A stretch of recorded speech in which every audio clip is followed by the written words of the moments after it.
What is up, everybody? It is Tuesday night, and that means another episode of, man, I don't even know what I call this thing anymore. Theater and Tech Trends Live, or the Giles and Don show, or Kenny schools us all in cool stuff show.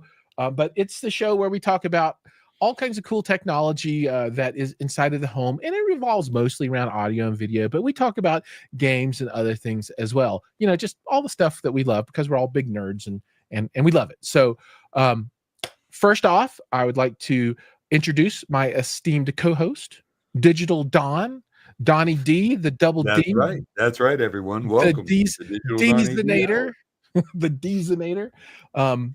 And we have a guest tonight, an industry guest, an esteemed industry guest that I got to meet in person a couple of months ago, which was awesome. And he is over here. Look at that. We got the directions correct. Kenny M from RBH Sound. Welcome, Kenny. Thank you for having me. Oh man, anytime. And we got people jumping in. So we got Hi-Fi Haven. He's first to comment tonight. Hi-Fi Haven, always a family member. Dude, welcome. he is awesome. And he says, welcome. He's super Kenny. cool. He is super cool. You. And I like Hi-Fi. C-Big coming to my house. In the house. C-Big's coming here. Yeah. Get off my ass. Everybody that's out there needs to say hello because we can see you. Don, are you broadcasting on your channel? Did you not push the button? Oh shit! I need push your button. I don't see your thing going. Your people are like, hold on. Come on, we gotta get the Donnie D group in the house. So we use that tool called StreamYard, and it allows the guests that join, actually all the participants to. It allows the guests to stream into their channel right now, baby. We're injecting a stream right into my. Oh, there. Okay, I see it now. Okay, we're good. And welcome for those just joining us from Don's channel because he forgot to hit go. We've got Kenny with RBH with us. And I see there are a lot of people that aren't saying hello. So the rules of the show are that if you have a question, you have to ask it because that's why we're here. We're here to answer the questions. And Thoughts by Giles McCoy. That's right. If you have a question, you got to ask it. You have to ask it. Mad Piranha's in the house. Welcome, Mad Piranha. The Mad Piranha, what's up, man? Yeah. So the topic tonight is going to revolve around subwoofers, right? And if you remember from last week, we have continuity week to week. So make sure that you are here every week so you can keep up to the times, right? We talked a lot about setting up a family room and we talked about subwoofers, right? And that got me thinking. And then, Kenny was like, what's up? And I was like, oh, Kenny's doing cool stuff with the subwoofer coming up pretty soon. And I don't know if anybody saw the picture of this car. I think it was like a Nissan Z, like from 4 or 5 or 6 years ago, and they had completely filled in the back of it and put it a 33-inch subwoofer back there, right? It's huge. Well, RBH Sound said, hold my beer. They can do it too, because hold my Coke Zero. Hold my Coke Zero. We can do this too. So Kenny, what's coming up here in the future for you guys? What is this thing that I've heard of? This behemoth, this monstrosity, this Herculean Subzilla, crushing Tokyo, Subzilla, Subzilla, right? Subzilla. Well, people have been asking for a bigger sub, so 21 I guess isn't big enough, so we're bringing it. And what exactly are you going to be bringing? Can you talk about it? Is it public knowledge? I mean, we talked about it last week with Shane Lee and Pierce Audio. We had a live stream, but it's another collaboration with Pierce Audio. They're helping us, and we're co-designing a 33-inch driver with both of our technologies to create just something that's unique to the industry and something that's just gonna blow minds and blow the dishes off the countertops. That's awesome. So is this going to be like in true RBH Sound style, meaning that you guys you'll have like the fundamental design but then be able to apply this in different ways, kind of like the 21. You can do it vertically or horizontally, and you can do a dual dual 33s might be too much. But so is there going to be like a first SKU, and then is it customizable, or how does that look? I mean, most of our stuff is customizable, and just as long as we have space constraints and we can make the performance of the speaker work within the parameters of the driver, we'll absolutely make something custom for people. Man, I can't wait to see what this box with the driver in it looks like. Will there be mock-ups of it at some point, or I'm sure there already are, right? Yeah, we've got preliminary mock-ups, but we're waiting to get a driver in-house because with all the changes that Shane's going to do to it to improve the performance, we really don't know what the TS parameters are going to be, and we're hoping to get them to a point where we can make a smaller box, because as it stands, it's huge. Yeah. So yeah. the manufacturer's working on meeting RBH's pretty stringent requirements for the sub to operate in the home environment. They've already introduced 33, but not for the Pro Sound and whatnot. But home and Pro are just different. I know they really are. Think, oh, my Pro equipment sounds just no, it doesn't. It's not designed for home. It just doesn't. Sorry to burst your bubble. Yeah, they're like, my 21 plays down to 35 hertz. It's just so much shit out there, dude. People just like, they've cracked the code. I've got commercial speakers and they measure great. Chalkboard. But whatever you like. But they're re-engineering the sub to meet RBH's specifications, like they did with the 21. Absolutely.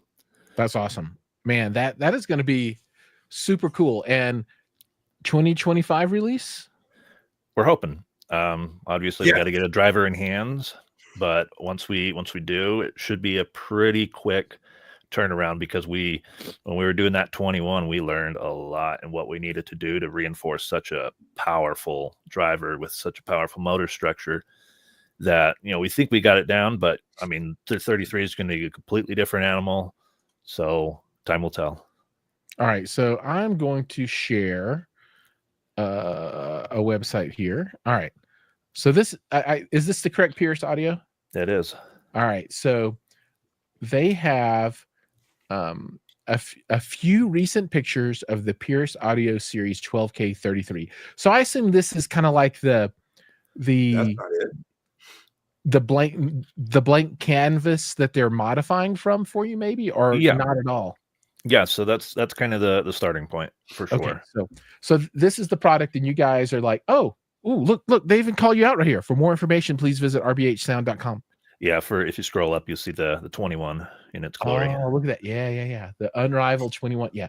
And everybody out there, I've seen this. I sniffed it, and when they didn't look, I even licked it. And it's an awesome subwoofer. Oh, I've moved it, set it up, installed it, and heard it extensively. I'm super jealous. Mofo. In fact, I threw my back out. Actually, true story, with Shane trying to move that brick. I remember that.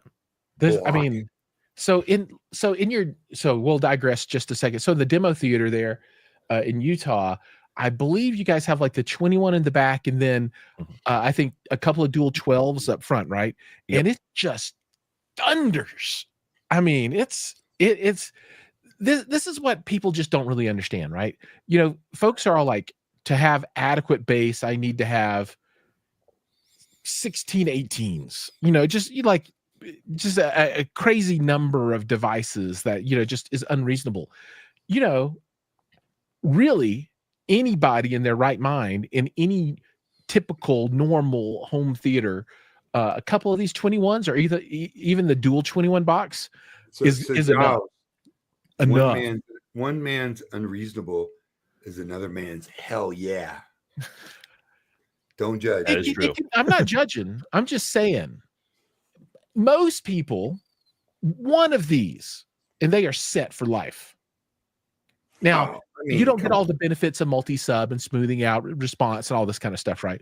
But just for raw getting down. Yeah, I don't want to have a 33-inch sub articulating my low mid-range. You know what I mean? Like, it needs to live in its realm, 60 hertz and below. You know what I mean? Then you get, like Ascendo calls it. Ascendo uses the 24 and the 33 and the 50 as their infrasonic. Then they call their 18s the kick subs, which is kind of cool. is right. So, Yeah. you know, multi-sub, a combination, you know, have some 18s, have a 33, have a 21. I wonder what the Trinov would do with this thing, mixing it in with everything. Oh man, that's just beautiful. But hellaciously heavy, right? 300 pounds for the driver. That's what they said. That's what they said. We're hoping that's not the truth.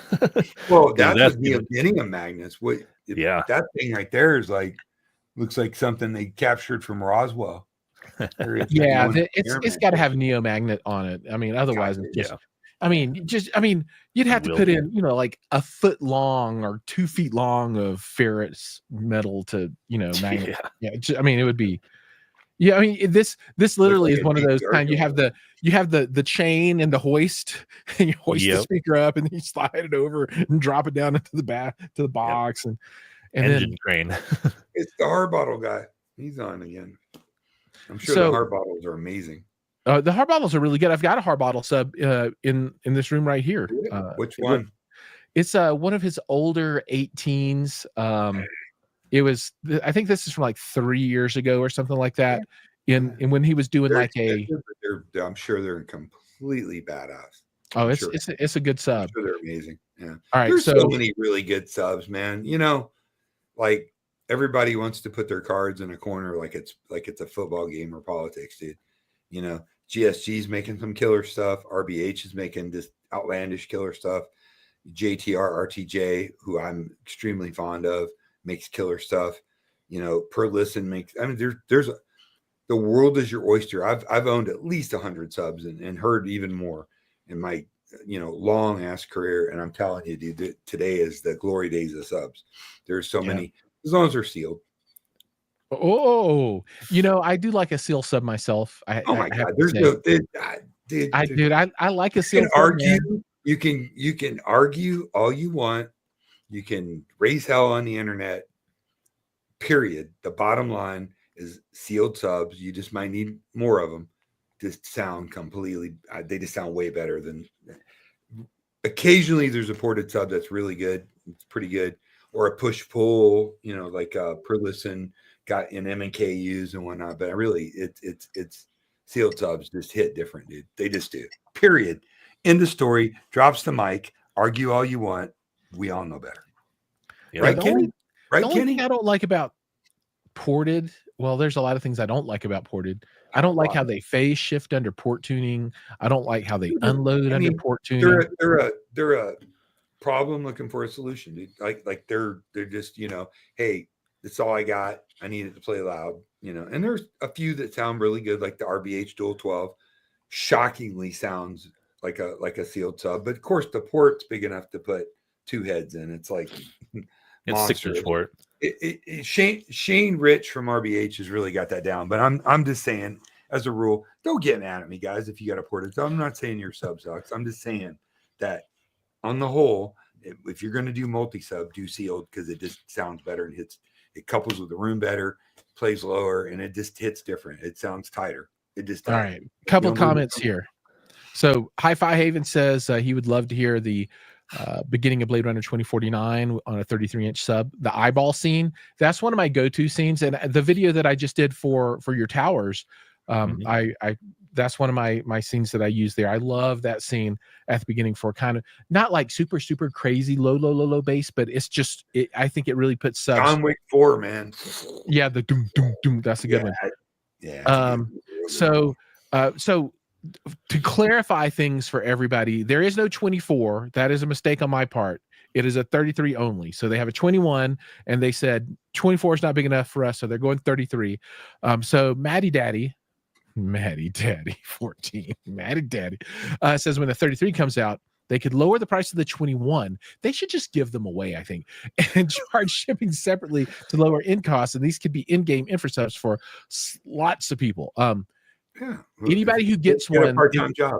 It will be in-game subs for them for sure. But I don't begrudge RBH making their money on these subs because they're worth every penny that they get out of them. But hey, you know, lower prices. I'm not sad about that. Well, we've actually got a couple different models soon to come out. We've built the first prototypes, but we are coming out with cheaper 21s. What? Yep. That's cool. Okay. Yeah, All right. slightly smaller enclosure. It's not cheaper, Kenny. It's more affordable. More affordable. That's a good point. Maddie Yeah, Daddy, so you're in luck. yeah. Only Yeah. cheap 21-inch subs are Power Sound. Did you say Power Sound? Yeah. Power Sound Audio? PSA? I don't know much about PSA. Bruce agrees with you, Don, on the Harbottle. He loves his dual 24s. Nothing wrong with that. I'm sure he does. And Nicholas says, great to hear the good news. The good news, God wasn't letting you get away from us this time. So good news. There you go. Very good news. Very good news. Yep. Very good news. And Hi-Fi Haven, who always has my back. Giles, you need to be the test pilot for the 33. No, you don't. Indeed, I do. He's always got my back. No, absolutely not. Sorry, overruled. Oprah Winfrey 9. What's up, guys? What's up? Mike F in the house. Donnie. Yeah, Mike F's is my boy. Mike Force. His name's Force. Mike, I like that. Mike Force. That's cool. Yeah, sounds like a comic book. He's a badass dude. He's, even though he's got Martin Logan electrostats in his surround system. What? I can hear you. What? He got a good deal on. Snow in Okinawa is here. Good to be here, says Nicholas. He missed last week.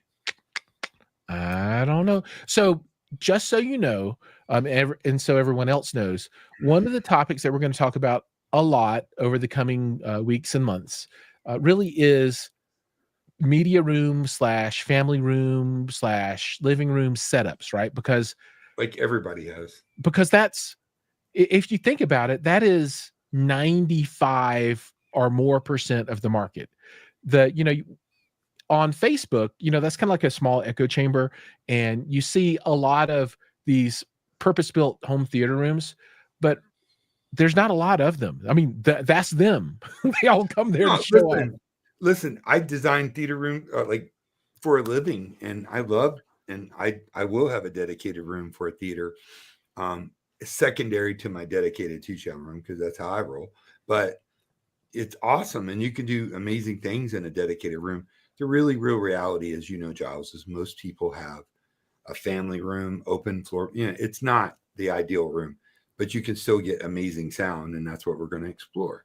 Yep. And we're also going to talk about the other side of it, right? So Don's going to be championing the sound, but I'm also going to champion the video too, right? Because it's an important piece, and the world has changed, right? To get a big picture in the past, you had to use some kind of projection, which is really problematic, particularly in a family room, because family rooms, for the most part, are going to have a window, right? And to the wall. Yeah, any kind of ambient light just destroys it. I don't care what projector you got; it destroys it.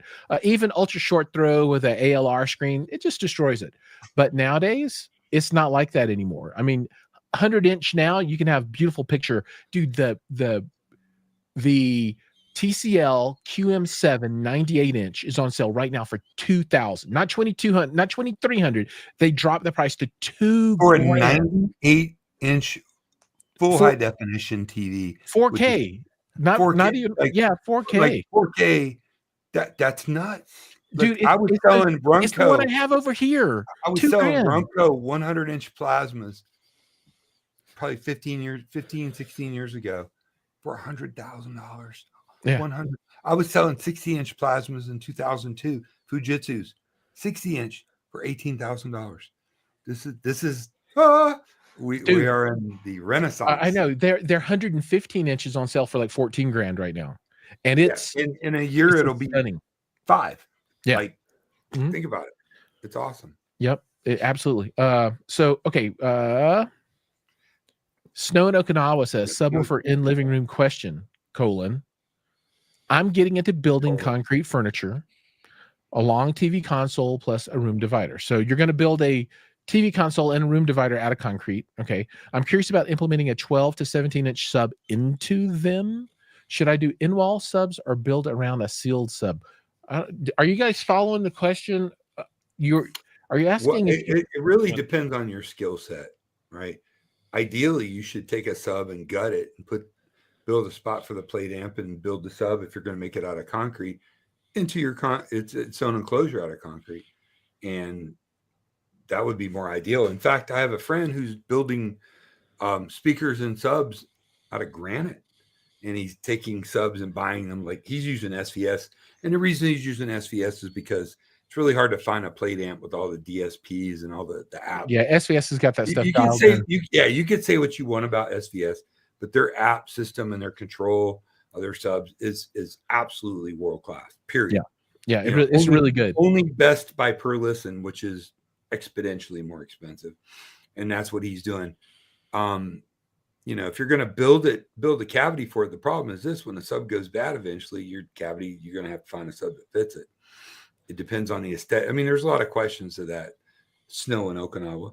So, but usually if you have the right ability to cut into the I don't know what kind of concrete you're using either. There's all kinds of different materials in the concrete realm, but that would be ideal. You know what would go great in a concrete box? A 33-inch Pierce subwoofer. Would it now? Yeah, as long as your center channel was 6 feet in the air. Okay. Here we go. He's predicting 24,000 for the 33-inch beast. That's that we have our first price guess there. Here we go. Any chance RBH is hiring for assembly warehouse for Maddie Daddy? Are you in Utah? You have to be in Utah because that's where they do all their. Are you willing to swear an oath to RBH? Business. Oh, you do have to swear oath, don't you? Yeah, feel free to send me an email. We can at least take your name down, and because we're predicting that 2025 is going to be our year that we, make some big strides. Time. And yeah, if we need the help, we'll definitely call on you if you're interested. I'd always heard of RBH and seen their ads back in the day. Then they kind of disappeared. Then I started working with Audioholics in 2018, and Gene kind of turned me on to RBH, and I got to listen to them. I was like, holy shit, wow, these things sound really good. And then I got my first RBH speakers and my second and my third. And I did some events with RBH and got to know the people, got to know Shane Rich, the designer, and just fell in love with, these guys aren't trying to get rich. This is a company. Obviously, they have to feed their families, and, your patronage and buying their products helps do that. But these are people, if their bills were paid, they would work for free doing this because they're passionate about sound. They're like very few that I've seen. They're not a corporate conglomerate going, we need to make a speaker for this category, and we need to make, headphones and, earbuds. And no, they're focused on kick-ass audio products, custom built for your situation. I don't know of any other company that does what they do. And I love a lot of audio companies, and I love their products. And as Kenny knows, I talk to him about other brands. It's a little awkward, but not I do. No, but it's RBH. We've always said RBH was the best kept secret in audio, and we're hopefully trying to make that not the modus operandi moving forward. People need to know about this company and what they're doing and what they can make and what you get for your hard-earned money. $100 in RBH is usually $250, $300 on any other speaker brand. I'll put my reputation and name on it. That's the truth. And Giles, you've experienced it. What do you think? Yeah. So if people haven't watched the video yet, just dropped a video reviewing, your modular tower system, and it's outstanding. It sounds wonderful. It's really good. Not just wonderful, the things that matter to most people, like number one, dynamics, right? Because most people here are home theater aficionados and enthusiasts. You want a speaker that plays loud, but not just plays loud, plays clean. Look at the popularity of Klipsch. Nobody in the planet can say, "Oh, Klipsch is the best sounding, amazing." Maybe you do. I don't know, but they play loud. RBH does that, but in a much more musical and full sound. There's no horns or no piercing sound or whatnot. It's an incredible product, and that's the reason. It's not like RBH is paying us. They can barely afford to pay Kenny. He's big money. but I'm just saying, in general, you get a lot more for your dollar with RBH. And I'm talking, I've done massive theaters. I did roughly a $2.5 million theater with all RBH. Massive room, 13,500 cubic feet. Rocks it. Just absolutely crushes it. It gives you sound up to depending on where you go on the line, similar to compression drivers and the horns that are so popular now because they're efficient and they play really loud. But what they have a fuller sound, in my opinion, and that's subjective. But I like the fuller sound. There's no, I don't know. I'm not a huge fan. Okay, question for Kenny, and maybe Don, you have input on this one too. And this is about RBH product in particular, right? So the speakers that I auditioned, they were dual 8 with a 4.7 or something inch ribbon. And I really like the sound, right? And all the things that you just talked about, Don, right? I mean, they would get louder than I could possibly ever listen to. Oh, they're very sensitive. Stupid. Yeah. And, I'm powering them off a little Class D from Trinov. But my question is there anything else in the lineup that you think would knock my socks off even more than that in a home theater application, right? SVPRs. It's got to be small package. It's got to be a small package. Small package. Oh, well. Yeah. I know you're used to like that 821 is small about packages. Yeah. That 821 that you have in your theater right now with the SFTR is about the best we can do for the size. Like it's really compact, it's really good. I mean, we have on-wall variants that are because you've had smaller. like a skinny 5-inch deep version, right?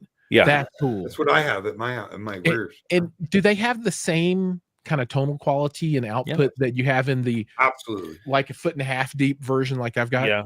Just the difference is the bass extension. Where the on walls are gonna roll off around 60, the freestanding one will roll off around 50 to 40. Right on. Okay. So that's I would recommend anybody who's thinking seriously about buying or upgrading their speakers and they need something in this size, man, it's just really good, right? Can we take a second for the measurement called? Woo, measurement. The measurement. Yes. Let me see.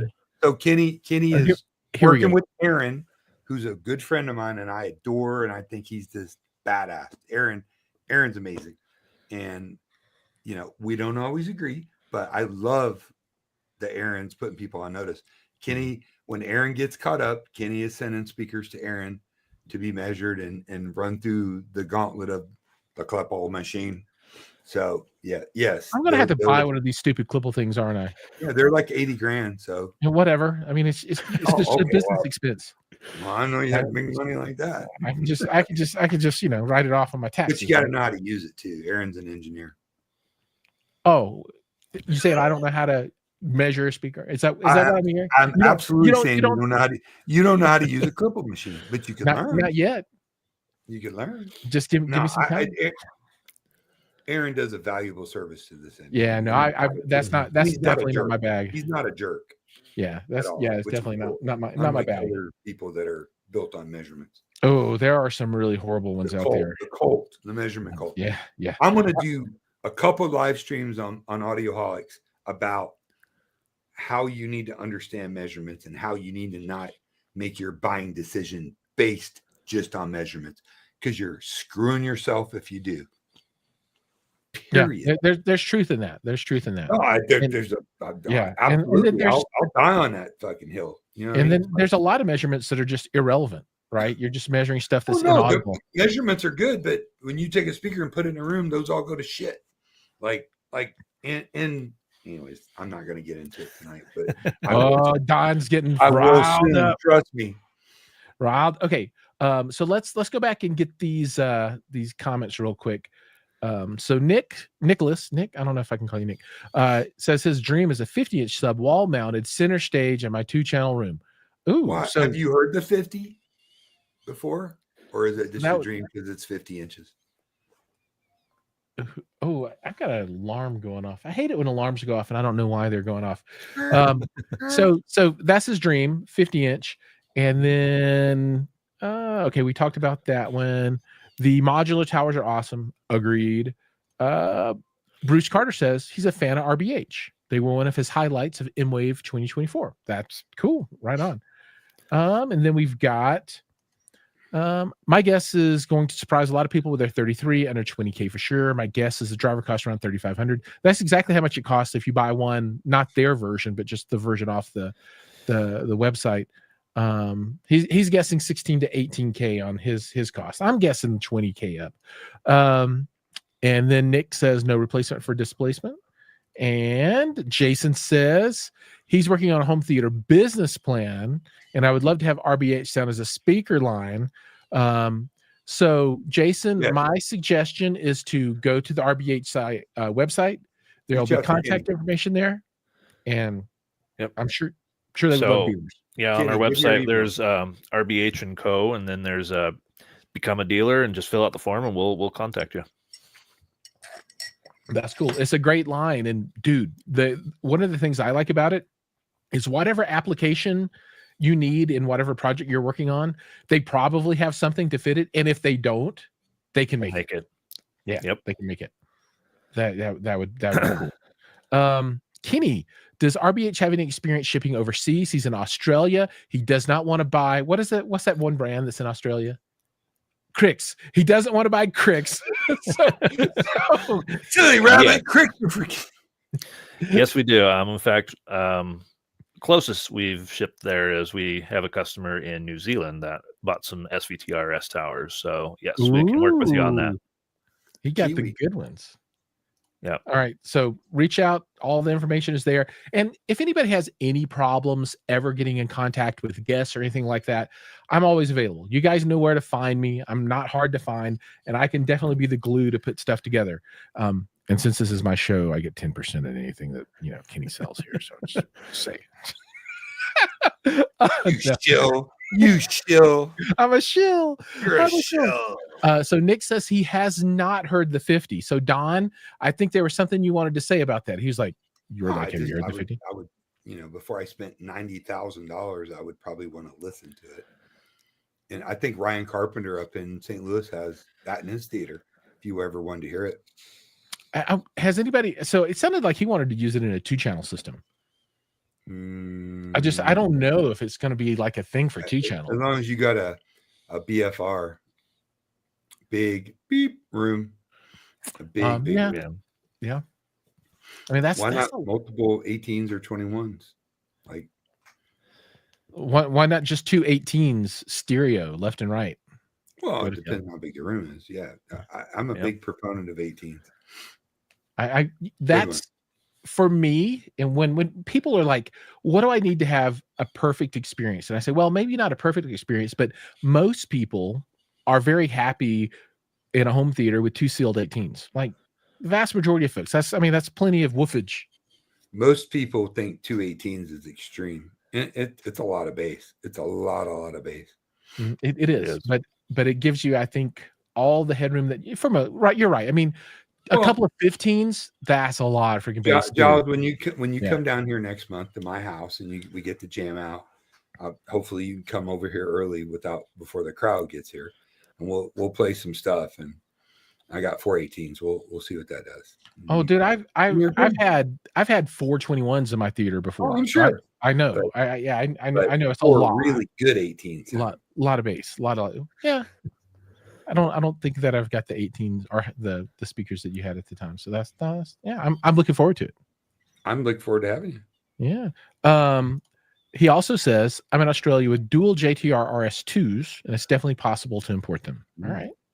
That's cool. And he says the 50 would be wow factor.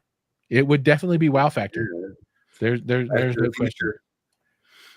And then aesthetics are important to SIO. RBH can look so clean and stylish in living rooms. That said, Cricks sounds pretty incredible. Have people in the US heard Cricks in person? Yeah, I heard Cricks in Bangkok. So I've never heard them in the USA, but I heard them at a place called Theater House. You guys go Google Theater House Bangkok, and they have a humongous theater with a full Cricks system in it. And I thought it sounded great. I mean, how much better can they sound than the 10 other horn-loaded commercial, quasi? I mean, no, they were great. I think awesome. I'm sure they're kick-ass. Yeah. Mm-hmm. I mean, you're right. They are what they are, right? I mean, I don't mean to pee on anybody's parade, but I mean, you just did though. I know, but it's the truth. I mean, there's though. like 10 different brands that all have the same shit, you know what I mean? Real similar. I mean, crossover tweaks and this and that, but I mean, whatever. You know what I want to hear? What? Mag Theatron. Have you heard of those guys? Mag Theatron? Transformers, more than me. They're from somewhere in Europe, and they were at Cedia, and I did a short video on their stuff. They didn't have any of it playing though, but I just like the name, right? It does make me think like of Megatron, right? Mag Theatron. I think somebody just released a video on YouTube. I'll have to go back and watch that and see what it is. But I got to hear these Mag Theatrons. I think they're horn loaded, kind of like Cricks, kind of in the same vein there. I think. At the end of the day, people, when it comes to subwoofers, need to really ask themselves what they want. Do you want impactful? Do you want to impress your friends when they come over? Because that's what most people want with big sound, big bada boom. Do you want accuracy in your sound along with big sound? I mean, there's a lot of factors, and people really need to understand their own needs. If you're just buying as many big subs as you can for the impact, that's cool. I got zero issue with it. But, is it a 2-channel and a surround system like my systems are? 2-channel first, surround sound second. It really depends on what you want. My Scott Newby's a really good friend of mine. He has 2018s. It's like godlike sound, 160 dBs or something. It's like car audio volume level. Well, yeah, and that's his deal. And I'm sure it sounds great even at lower volumes. Scott's amazing. I'm sure it's cool. It's not what I want. It's not my deal, but that's his deal. Bass brings us together. It's about what you want and you're trying to achieve. After decades in the industry and having countless amount of systems in various homes, what matters to me is how good it sounds. Because they'll all play loud. I mean, good systems will play loud and be dynamic. What are you looking for? Are you looking just to shake the foundation of your house? Are you looking for bass that sounds natural and accurate when something hits? When you do that Ready Player One demo in my house, it's impactful as hell when it needs to be, but then it goes away.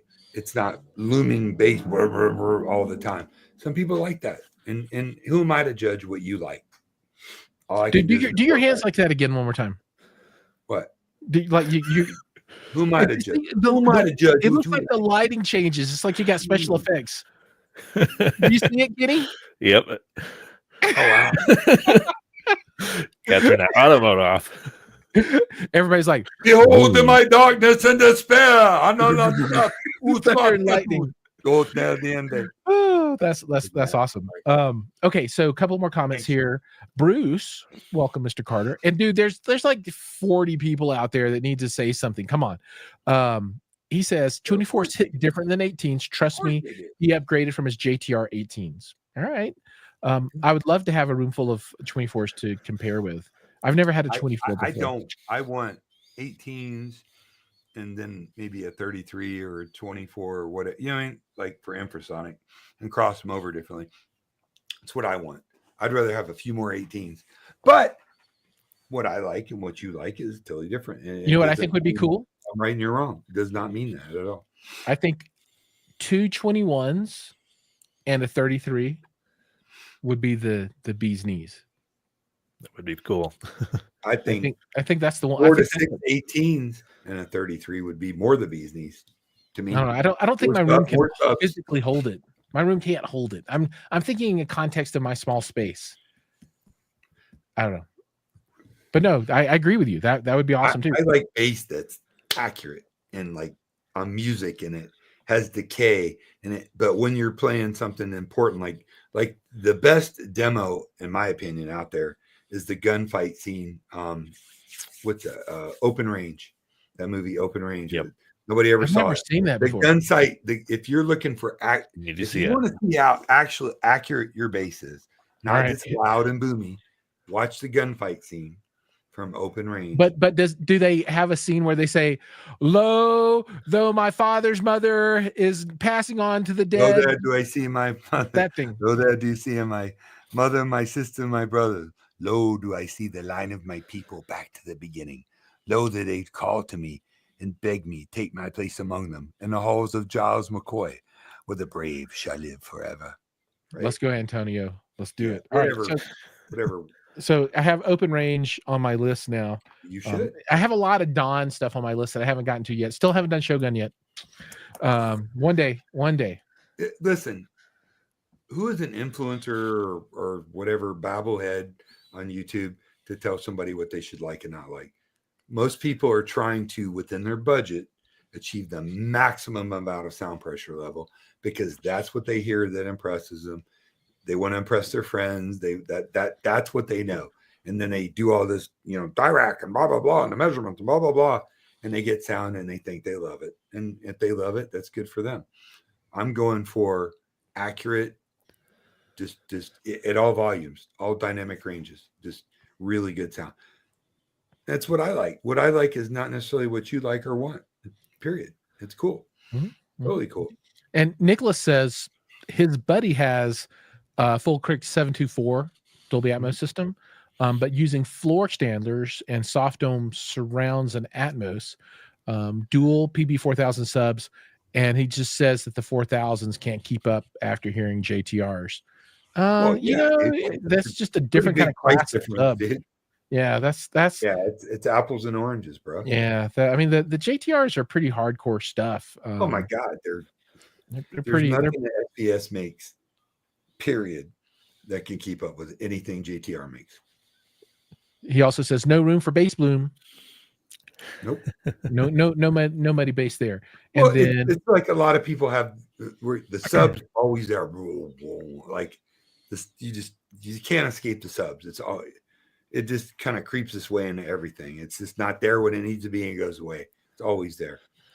And so Kenny, this one's for you. Yeah.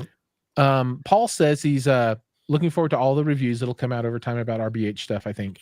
And then he says, how does the RBH Impression Soft Dome versus the Air Motion Transformer compare? So your domes versus your AMTs, tweeters. What's the difference from your perspective there in those?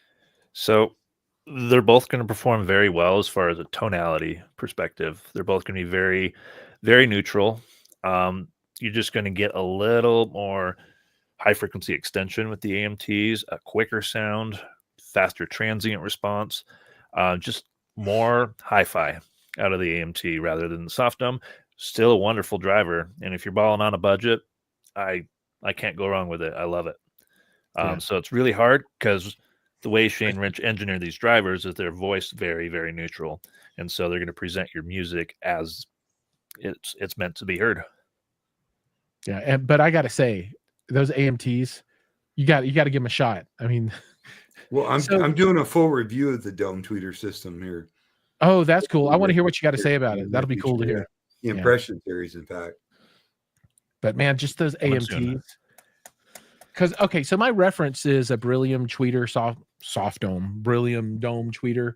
That's not as sensitive as the RBH stuff, and I still like the sound coming off those. But man, the RBH is just pretty impressive, pretty impressive.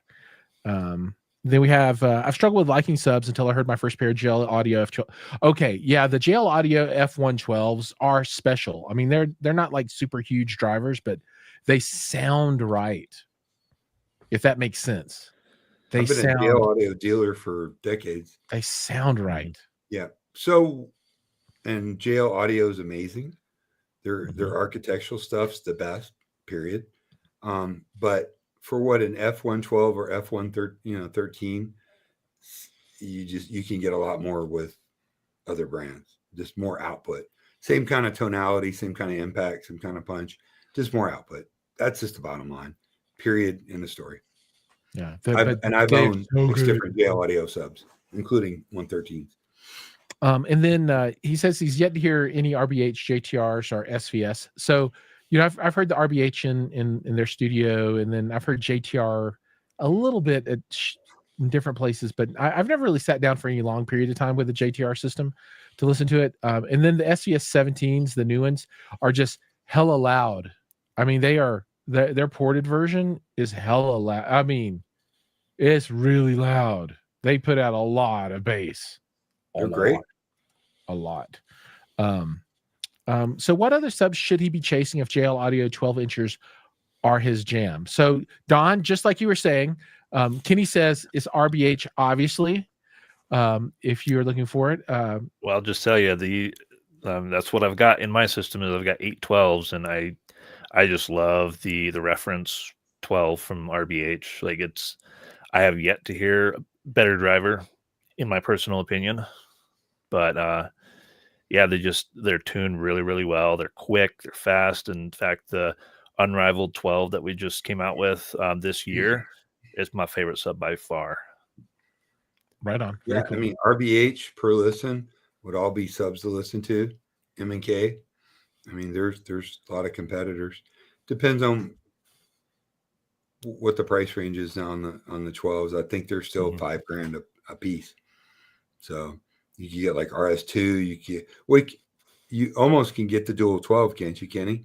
Yeah, from RBH, the dual 12 sealed for 50/50, and if you want the ported one, then it's 5,500. The sealed single, they start at 1,750 for non-powered. So you'd have to go to the JL Dual 12, which is a lot more than that to get that kind of sound. Definitely look to RBH. That's a ticket. If it's in the 5,050, is that what it costs? 5,050 for the dual 12 plus sealed. Amp, or that includes the amp. Includes the amp. Oh, dude, yeah, very nice. Passive, it's 30/50. I'd take that bet all day long. I'd put the whole house on it. All right, now we got Mike Force. Thoughts on GSG subs, 18s or 21s? So let's talk a little bit about GSG. So for the folks that don't know, so GSG is they started out as a flat pack company. So they were like the IKEA of subwoofers. So folks that were looking to put some sweat equity into a subwoofer would buy the boxes from GSG, and then they would go out and buy whatever driver they wanted to put into it. And GSG would say this driver works best with this box, that kind of stuff. And then you go out and find an amplifier, and then you would have to add in some kind of DSP if you're doing ported to keep from blowing it up, right? And that's usually kind of tech that you would find built into like a pre-designed and pre-built subwoofer, but you have to bake that stuff in. And now GSG is doing fully finished subwoofers with amplification, that kind of stuff. And it was initially a cost play, right? But it's not so much of a cost play with the finished stuff now as far as lower cost. Great group of folks, and in general, I think their products are really, really good. Especially if you want to do sweat equity and build them yourself, then I think you're doing pretty good. And I kind of think of them as like a less expensive version of JTR, right? Without the special sauce and the amplification, maybe. I don't know. What are you guys' thoughts? The only ones I've ever heard were the like Marty homemade ones, and they were loud. They were ported, so I'm not a ported guy. So, but yeah, I don't know. I've never had any experience with them. They want to send me some, I'll give them the full gamut and do a review of them, but I ain't heard from them. So, right on. Yeah, in the past, most of their stuff was all ported because they were chasing after the DBs, but they do have seal stuff now, which is more of my jam. And supposedly, if I can get everything together, I'm going to do a review of a 24-inch GSG finished box with a stereo integrity 24 in it, and a speaker power amp.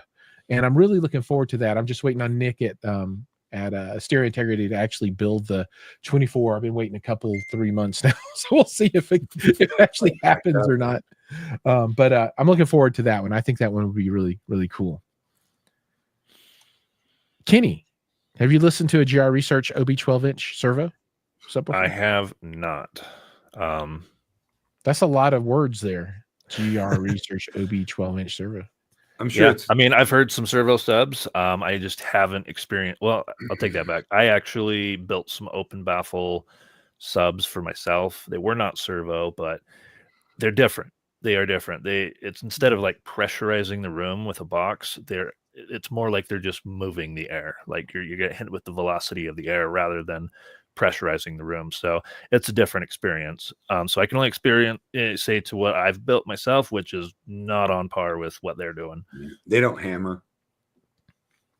Yeah, open baffle doesn't hammer. No, they don't. Yeah, like I don't even know why this shit's up for debate. Like it's just known. You know what I mean? Like, yep. Yeah, I've never been like an open baffle kind of guy myself. Just I've heard some open baffle speakers. They were ugly as hell, but they sounded cool. You know, but like I don't know. You got to started my journey in open baffle. Better mousetrap, I guess. You know, Kenny's like that's my jam for subwoofers. Though? Not for subwoofers, but for loudspeakers. But then Shane Rich converted me to the sealed box. Well, there's a lot of factors that go into it. Room placement, where you put them in a room. Absolutely. And the driver's uber critical. Uber critical. You got to cross them over really high.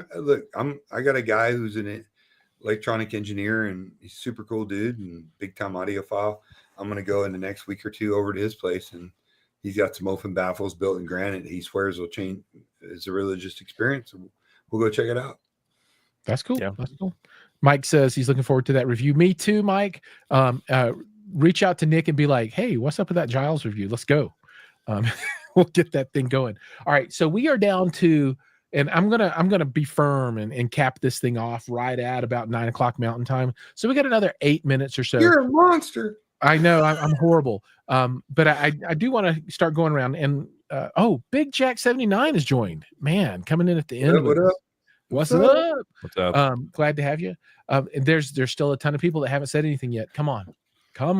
So last round of questions, and then also we'll do our last round with all of us. So Kenny, anything else you want to surface up to the audience?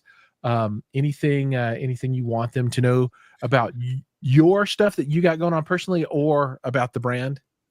I'm just big fan of obviously I'm working for RBH and I wouldn't be there if I didn't love what I did. Really great group of guys I'm working with. Everybody's passionate about audio, and that just leads to innovation. In fact, the boss has said no more R&D, we need to work on sales, and well, we haven't stopped. It keeps on going and going. It never ends. And yeah, 50th anniversary is coming up, so we've got some couple surprises coming down the pipe, and they're going to be hopefully earth-shattering. Well, I was surprised by that 33 announcement. I'm super excited by that, dude. That's just the beginning. It's just the beginning. I can't wait to hear all the cool. I mean, just dude, it's I don't know. Anyway, all right. He's so committed. He went to the plant department at Home Depot and brought speakers in just to shoot this video. They're so beautiful. No, I think I don't think those are living plants, are they? I think I'd kill them in a month. Yeah, they're acoustically transparent plants. They are. Yeah. They're diffusers. Yes, diffusers. Yeah. They're and they look great. They do look good. Don, what you got? Come on, tell everybody what's happening, Don. Tell me your streams. Are they started yet? Tell people. No, we're supposed to start at Monday, but I was prepping for surgery, so I figured if I had to run to the bathroom every 5 minutes during my stream, it wouldn't go off too good. Next Monday for sure. Next Monday, everybody. Next Monday. Don, please send me the link. I want to put that in the comments because I don't have a link for that in the comments. So I want to get that in there. Yeah, Audioholics YouTube channel. Yeah, to send. Okay, I can probably just put it. I'll just do it. I will make sure. That's all right. I got you, Giles. I'll make sure it happens. And then since this is on my channel, and this will be nothing that anyone is interested in except maybe me. But I subscribed to some comic books so that I could get them in the mail rather than going to the shop. And comics come out on Wednesdays. So Wednesday is New Comic Day. Each week, every Wednesday, all the comics from all the different companies are on the shelf at the comic book stores. But today's Tuesday, and X-Men number 10 came in the mail today early. And I don't know why I'm so damn excited about getting this comic book one day early. Because you're a fucking dork. I love it. It's early. I am a dude. I don't know what the correct term for me is. Nerd. I don't nerd, either. Dork. Because I love home theater and I love hi-fi. I love 2-channel. I love multi-channel. I love music, movies, and I have a huge love for television shows, right? Not a lot of people are like, I love TV shows, but I absolutely love TV shows, right? I would almost rather watch a TV show, a series, than just a movie, right? I love TV shows, but I also love role playing, D&D, all that stuff. And if you look behind me, dude, that's all like 90% D&D stuff back there. And then comic books too. And I'm just getting back into those. I used to be big, like when I was a teenager. And I'm just starting to get back into that stuff again. So whatever that term is, I'm that. But I also love travel and I love culture and I'm a foodie to a certain extent. So I don't know, maybe I don't know. I love all those things. I personally love clocking dollars and slapping hoes, but each to their own. Yeah, I've got plenty for you to deal with. As my wife looks at me, it says, "What is he talking about?" Giles, please, 1-minute review on SB17, same clarity, tightness, punch as JL Audio. Ooh, okay. So full disclosure, I have not heard the SB17. I have heard the ported 17. There's no way I can't compare it to the JL Audio. The ported, just general kind of things. The ported SB17 has a lot more output, at least in my memory, in my head, than the JL Audio 12-inch sealed. I would rather have a bunch of the JL Audio 12s than the PB17, if that makes sense. Just I don't know. I like it better, but I can't do that comparison. Anybody, Don, can you do that comparison? I don't know. It's kind of like I think they're different customers. Buy a lot more SB17s for the price of the JL Audio. That's very true. That's extremely true. And dude, I love JL subs. Yeah, love them. They just need to come out with some new shit. It's like 2025. Let's go. Chop. Come on. Their stuff has been around. A huge engineering division, but they're more interested in boat and car audio than they are in home audio. That's like a tiny piece of what they do. Marine audio. And I mean, if JL wanted to make a world beater sub, it cost $80,000, but they could do it. I mean, they could absolutely do it. For sure. Their architectural stuff is the best in the business as that I've ever heard. Right on. Cool. All right. Last call for any questions. I think we might. Bruce says, her GSG is developing their own Extreme 18-inch driver. GSG is indeed developing their own driver for their own fully finished, fully GSG audio. Well, although they'll probably just use speaker power plate amps, I'm guessing. But speaker power plate amps are outstanding. They make great amps. So that would be my guess. They're going to have their own 18-inch driver, maybe even 21s, 24s, I don't know, in their own boxes, probably using speaker power, but that is coming. JL Audio Fathom is long in the tooth and seriously overpriced at this point. I think everybody would agree with that. I mean, you're getting a 12-inch driver that's dated with a mediocre calibration system that JBL has. It's mediocre versus, the SB 17-inch driver, redesigned brand new, and probably the best DSP built into a sub short of per listen. I mean, very good stuff. I agree with all those. I agree with all of that. Australia SP70 5400, JL Audio 12 6500. Yeah. That's a lot of scratch. Give you more impact. That's for sure. Yeah. No, SBS is a good company, man. Just because they make affordable stuff doesn't mean they don't know how to make badass stuff. They're a good company. They really are. Oh, SVS, dude, they're an excellent company. No, they're excellent company. There are people that. Okay, one of the things that I always hear people is they'll poo-poo on SVS and they're like, if you want a real subwoofer, you got to go get a JTR or if you want to take out a loan. I mean, it depends on what your budget is. Some people make $300,000 a year. Some people make 60. But the SVS stuff is really good though. I own SVS. I don't want people to think that SVS isn't good. It's really good. I would absolutely be happy to put in 4 SB17s in my theater and go to town with it. You know And I what you can guarantee get you, for that I'd be happy. 6500 snow in Okinawa? A dual RBH reference 12 that'll, in my opinion, beat both of those subs. I know it's super musical and come close to the same output. So What's the cost on that 21, Kenny? Is like 12 or 15 grand or 16 or something? So 20? it's 12. It's 12. basically 10 grand for the sub and then 2 grand for the amp. Okay. Which we are bundling it together, because we want you to experience all 4,000 watts that it's capable of, and it gets tuned with DSP, with a house curve to really get you linear response down into the infrasonics. Oh, that's yeah, right on. No, I just can't say it enough. I mean, all of your gear is really good. I mean, I got to listen to a bunch of different stuff when I was there, which I'm really thankful for the invite to come out for that.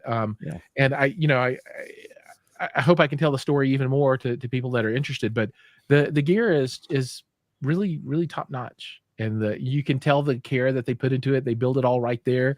It's all assembled, put together, designed here in the USA. So good times. Yep. Good stuff. Snow in Okinawa says, thanks for the info, Kenny.